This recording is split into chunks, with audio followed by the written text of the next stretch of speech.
মুসলমানদের দ্বিতীয় খলিফা হযরত ওমর, অর্ধজাহানের বাদশা, অর্ধজাহানের হযরত ওমর কে?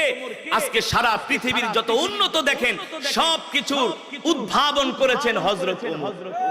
এই যে সেনাবাহিনী গঠন করা, একটা দেশকে শত্রুর হাত থেকে বাঁচাবে, এই সেনাবাহিনী পৃথিবীর ইতিহাসে সর্বপ্রথম গঠন করেছিলেন হযরত ওমর। এই যে সীমান্ত পাহারা দেয়, আপনাদের দেশে সীমান্ত আছে না ভারতের সাথে, এই যে আমাদের বিজিবিরা তারা এই যে সীমান্ত পাহারা দেয়, এই সীমান্তের পাহারাদারি, সীমান্তের অতন্দ্র প্রহরী পৃথিবীর ইতিহাসে সর্বপ্রথম গঠন করেছিলেন হযরত ওমর।